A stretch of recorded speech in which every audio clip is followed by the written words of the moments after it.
پاکستان اور اکنامکس، ہم معاشیات میں کہاں کھڑے ہیں، پاکستان کہاں کھڑا ہے اور اس کی عوام کہاں کھڑی ہے. السلام علیکم. عصر حاضر کے مسائل میں ایک بڑا مسئلہ معاشیات کا ہے.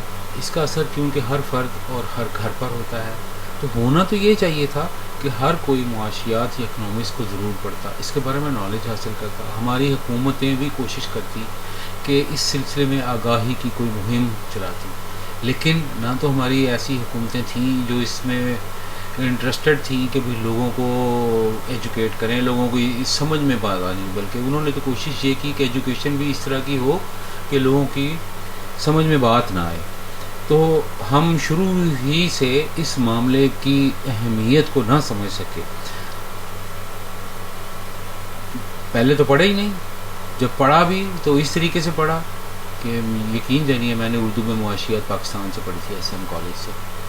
اور جب میں باہر آیا تو مجھے پتہ چلا کہ بھئی معاشیات کا تو پڑھنے کا کوئی فائدہ نہیں، کیونکہ آپ اقوام عالم سے ڈیل کرتے ہیں اور ساری چیزیں اور فردر نالج جو ہے وہ انگلش میں ہے. تو میں نے پھر انگلش میں دوبارہ ریوائز کیا اس کو اپنے طور پہ. کچھ کتابیں یہاں سے میں نے خریدی اور پڑھی، اور مجھے اس کی بات جب سمجھ میں آنی شروع ہوئی تو پتہ چلا کہ میری آنکھیں کھلیں کہ معاشیات میں ہم کس قسم کے بلنڈر مارتے ہیں اور قسم کی چیزیں ہو رہی ہیں. یہی وجہ تھی کہ بنگالی ہم سے شروع ہی میں علیحدہ ہونے پر مجبور ہو گئے. بنگلہ دیش کے عوام کا سیاسی شعور زیادہ تھا، ان کو معاشی شعور بھی زیادہ تھا، اس میں کوئی شک نہیں ہے. اگر آپ کو یاد ہو تو قیام پاکستان کے لیے جو تجویز پیش ہوئی تھی سب سے پہلے، جو 1940 میں، تو اور جس کو بعد میں قرارداد پاکستان کا نام دیا گیا تھا، وہ بیسیکلی بنگال کی تھی، اور وہ بنگال کے نواب تھے جنہوں نے پیش کیا تھا اس کو، اور ہم لوگوں نے تو اس کو بعد میں اڈاپٹ کیا. اور اسپیشلی پاکستان کا وہ خطہ جو بلوچستان اور خیبر پختونخوا جو ہے اور سندھ بھی، یہ سوائے کراچی اور ایک آدھ بڑے شہر کے، باقی سارا لوگ بہت انتہائی پسماندہ تھے. کچھ لوگ جو سندھ کے باہر جاتے بھی تھے، سندھ بیسکلی کیونکہ بمبئی کے ساتھ تھا، اس وجہ سے وہ اگر کوئی اعداد و شمار اس زمانے میں آپ اکٹھے کریں تو شاید آپ کو زیادہ ملے. لیکن سندھ کا وہ پارٹ جو پاکستان میں ہے اور جو پاکستان میں سندھ ہے، یہ تو ابھی تک بھی آپ دیکھ سکتے ہیں کہ وہ بالکل ابتدائی قسم کی وہاں پہ تعلیم ہے اور نہ کوئی معیار ہے. پھر بھی کراچی تو بہرحال مہاجر آئے، انہوں نے آباد کیا اور اس کو 4 چاند بھی لگائے، اور ان 4 چاند کو گہن بھی مہاجروں ہی کی وجہ سے لگا. لیکن چلیں یہ تو ایک علیحدہ بحث ہے، اس پہ تو کبھی پھر بات ہوگی. بات تو ہو رہی ہے کہ قوموں کے وجود، ان کی خود مختاری اور ان کی سورنٹی جو ہے، اس کا 100% انحصار اب اکنامکس پہ ہوتا ہے. اس کی وجہ یہ ہے کہ اگر آپ غریب ہیں تو ویسے تو غریب ہونا کوئی اتنا بڑا جرم نہیں ہے، لیکن اگر قومیں غریب ہوتی ہیں تو ان کو اپنی خود مختاری بھی بیچنی پڑتی ہے.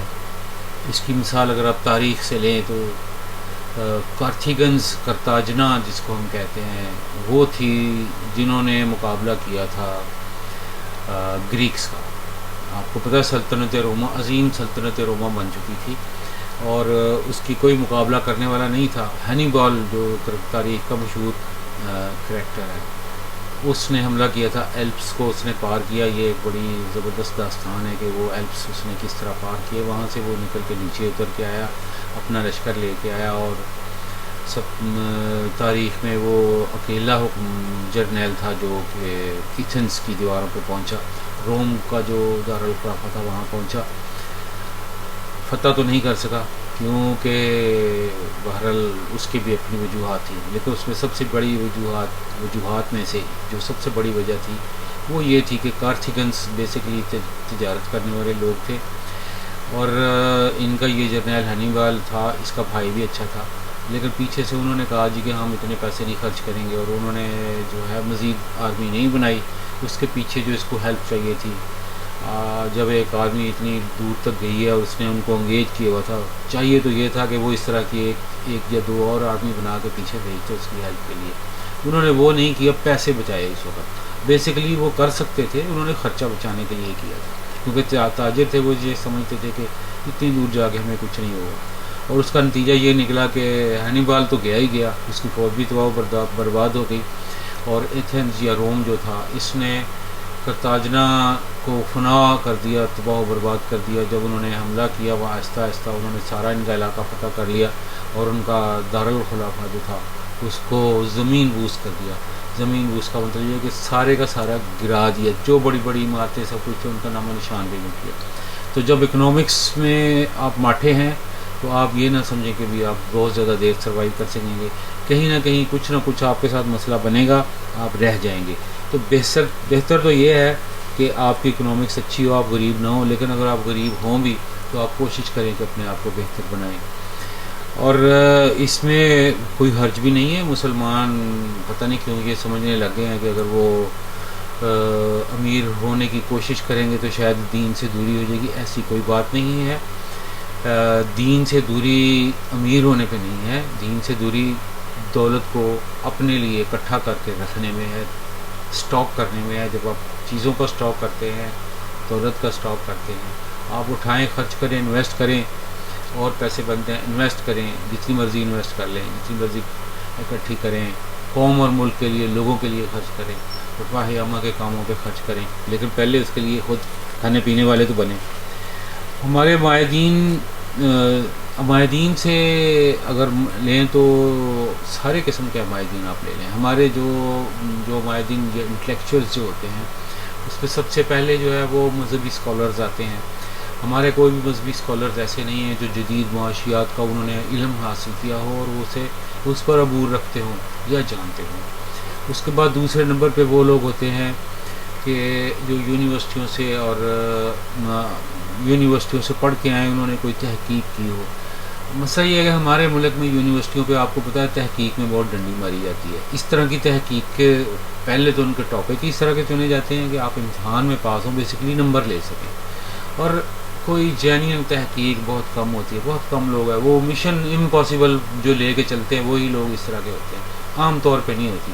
عام طور پہ ہم کرائے کی ڈگریاں دیتے ہیں اور اس طرح کی تحقیقاتی موضوع ہوتے ہیں کہ وہ کسی کام کے نہیں ہوتے. اور جو پڑھائی ہمارے ملک میں جو یونیورسٹی اور کالجوں میں دی جاتی ہے وہ آگے جا کے فیلڈ میں کام نہیں آتی. مثال کے طور پہ انجینئرنگ لے لیں. انجینئرنگ جو ہے وہ بیسکس اور کنسیپٹس بہت اچھے کلیئر کیے جاتے ہیں, بہت اچھا پڑھایا جاتا ہے, بڑی محنت کروائی جاتی ہے. MBBS پہ بھی بڑی محنت کروائی جاتی ہے, اسی طرح انجینئرنگ پہ بھی بچوں سے بہت محنت کروائی جاتی ہے. لیکن کیا واقعی جو انڈسٹری ہمارے ملک میں استعمال ہو رہی ہے, مثال کے طور پہ ہماری ٹیکسٹائل کی بہت بڑی انڈسٹری ہے, ہمیں جو ہے زرعی مشینری بہت زیادہ چاہیے کیونکہ ہم زرعی ملک ہیں. اس کے اوپر کوئی زور ہی نہیں کسی یونیورسٹی میں, کوئی یونیورسٹی اس کے اوپر میجر نہیں کروا رہی. کیوں نہیں بھائی؟ الیکٹریکل ہمارے یہاں کروائی جاتی ہے بس. کیوں؟ وابڈا میں کتنے لوگ بھرتی ہوں گے؟ پہلے بہت زیادہ ہو گئے ہیں. صرف وابڈا نکل کے وابڈا میں جا کے جو 3 سالہ ڈپلومہ کرتے ہیں, ایسوسیٹ انجینئرز جو بنتے ہیں, وہ 3 سالہ ڈپلومہ کرتے ہیں, سب سے زیادہ الیکٹریکل, اور اس کے بعد جو ہے وہ سول. اس کے علاوہ کچھ پڑھانا نہیں ہے. کیا بات ہو گئی ہے؟ آپ جب یونیورسٹی میں زیادہ لیول پہ پڑھاتے ہیں تو ہمیں یہ زراعت پہ بھی توجہ دینی چاہیے. ہماری ٹیکسٹائل کی مشینری ہے, اس کے علاوہ آٹو موبائلز میں ہمارے جو انجینئر بہت سارے کھپ سکتے ہیں. ادویات ہے, ادویات سازی, اس کے جو کارخانے ہیں. اس کے علاوہ بہت کارخانے ہیں. دنیا انڈسٹریلائز کی ایج سے بھی نکل چکی ہے, ہم ابھی تک اپنے ملک کو انڈسٹریلائز ہی نہیں کر سکے. دیکھیں مغرب نے اپنے آپ کو انڈسٹریلائز کیا تھا. انڈسٹری لگانے کا جو عمل جو تھا وہ سیکنڈ ورلڈ وار کے فوراً بعد, اصل تو سیکنڈ ورلڈ وار میں ہی شروع ہوتا ہے, لیکن وار فوٹیج پہ تو چلیں اور کام ہوتا ہے. تو انہوں نے سیکنڈ ورلڈ وار سے ہی یہ کام شروع کر دیا تھا. ہم کیوں نہیں کر سکتے؟ کیا مسئلہ ہے؟ اب تو ہمارے پاس کوئی, ہم نے ایٹم بم بنا لیا, باقی چیزیں نہیں بنا سکتے. حال ہی میں جب یہ کرونا کا مسئلہ بنا تھا تو ہم نے عمران صاحب کی گورنمنٹ نے, فواد چودھری نے جب وزارت سائنس و ٹیکنالوجی سنبھالی تھی, انہوں نے اس پہ بہت سارا کام کیا. یہ چھوٹے چھوٹے کام تھے, یہ جو ڈس انفیکشن کے لیے جو گیٹ بنانے تھے اور اس طرح کی چیزیں تھیں, یہ تو کوئی مسئلہ نہیں تھا. باہر سے منگانے والوں میں بیٹھے رہے, وینٹیلیٹر بھی بنائے گئے, بہت کام ہوا. لیکن یہ کام اسی طریقے سے عام حالات میں بھی چلنا چاہیے. دوسری بات یہ ہے کہ اب بنا لینا تو مسئلہ نہیں ہے, لیکن اس کو انڈسٹریل لیول پہ بنانا اصل مسئلہ ہوتا ہے. اور وہاں پہ آگے جو اگر گورنمنٹ لیول پہ یہ کام شروع کیا جائے تو گورنمنٹ لیول جو ہے وہ انہوں نے نوکریاں دینی ہوتی ہے. اگر آپ کوئی پروفیٹیبل ادارہ بنا بھی دیتے ہیں, پیپلز پارٹی اور نون لیگ آ کے اس کو تباہ و برباد کر دیتے ہیں, وہاں اپنی بھرتی جب آپ میرٹ پہ بھرتیاں نہیں کریں گے تو آپ کو پتہ ہی ہے پھر کہ اس کا کیا بنے گا. یہ ہم نے ہماری ہسٹری کا دردناک باب ہے. ہم نے بہت اچھی ایوب خان کے زمانے میں واقعی بہت اچھے کام ہوئے تھے. کم از کم جو انڈسٹری لگائی گئی تھی بہت بڑی تھی, لارج اسکیل مینوفیکچرنگ میں بھی اس وقت بہت کام ہوا تھا, لیکن جو پرائیویٹ لوگوں نے لگائی تھی وہی چل سکی. وہ بڑے لوگ بن گئے بہت سارے, لیکن جو گورنمنٹ نے جب بھٹو صاحب نے اس کو نیشنلائز کیا تو اس ساری انڈسٹری کا ہم نے بیڑا گرک کر دیا. اس میں ہم نے بہت زیادہ لوگ بھرتی کر دیے. میں خود عینی شاہد ہوں نیشنل موٹرز کا. میں وہاں جاتا تھا اپنے کسی کام سے, اور میں وہاں پہ لوگوں سے اس زمانے میں بات ہوئی, یہ بات ہو رہی ہے ارلی 80s کی, 81 82 کی. اس زمانے میں اس کا یہ حشر ہم نے کیا ہوا تھا کہ جہاں پہ 5000 ملازمین چاہیے تھے وہاں ہم نے 25000 ملازمین بھرتی کیے ہوئے تھے. اور یقین کریں بعد کے سالوں میں یہ تعداد ڈبل ہو گئی تھی. تو 4 سے 5 گنا ملازمین اگر آپ زیادہ بھرتی کر لیتے ہیں تو پھر وہ ملازمین ایسے ہیں کہ کیونکہ وہ سفارش سے بھرتی کیے ہوئے ہوتے ہیں, میرٹ پہ پورے نہیں اترتے. ان کا مسئلہ کیا ہوتا ہے, کام تو ان کو آتا نہیں ہے. وہ اپنا کام پیدا کرنے کے لیے یا اپنی پوزیشن بنانے کے لیے اور ایکسٹرا پیسے بنانے کے لیے پھر بے ایمانیاں کرتے ہیں. بے ایمانی کا کلچر آتا ہے.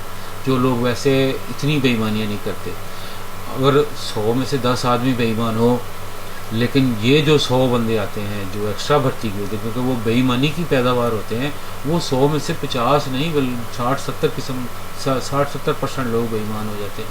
اس طریقے سے ہمارے سرکاری جو کام ہے اس میں اب بے ایمانی ضروری نہیں ہے کہ ساری بے ایمانی ایسے ہی ہو کہ وہ پیسوں کی بے ایمانی کرتے ہوں, کام کی بے ایمانی کرتے ہیں, کام چور ہوتے ہیں کیونکہ کام ان کا ہوتا ہی نہیں ہے.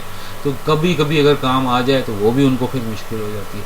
یہ ساری چیزیں جو ہیں وہ اس لیے ہوتی ہیں کہ ہم میرٹ کے کلچر کو نظر انداز کرتے ہیں. میرٹ کا کلچر جو ہے وہ بڑا ضروری ہے. کہیں بھی کوئی اکنامکس جو ہے وہ اکنامکس میں تو مقابلہ کٹ تھروٹ ہوتا ہے کہ کٹنگ ایج ٹیکنالوجی آپ کو یوز کرنی پڑتی ہے. 2 روپے آپ بچاتے ہیں تو آپ 1 یونٹ پہ تو آپ اس کو پروفیٹیبل بناتے ہیں, لیکن اگر آپ وہ پروڈکشن پروفیٹیبل نہ رہ جائے تو پھر تو آپ کہیں نمبر نہیں لگا سکتے.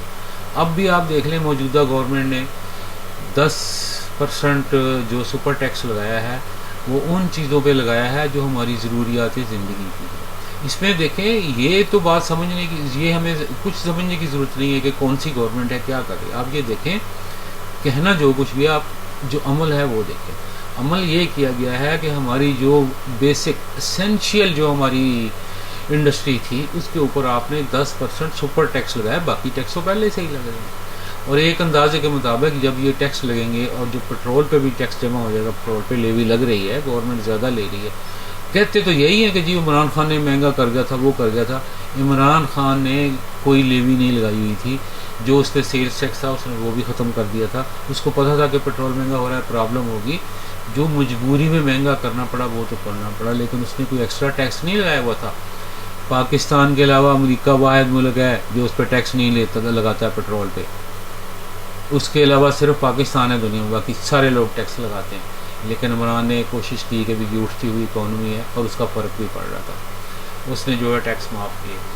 تو مسئلہ یہ ہے کہ اگر آپ بیسک اور اسینشیل جو چیزیں ہیں جو آپ کی انڈسٹری ہے, سیمنٹ ہو گئی, سریا ہو گیا اور اس طرح کی دوسری چیزیں جو ہیں ان سب پہ, فرٹیلائزر ہے, اب ان پہ اگر آپ 10% سپر ٹیکس لگائیں گے, یہ آلموسٹ 40 to 50% ٹیکس کی ریشو ہو گئی ہے. یہ تو کہیں بھی نہیں ہے. 30% کے اوپر ٹیکس ریشو چلی جائے تو انڈسٹری کبھی پروفٹ میں نہیں چل سکتی.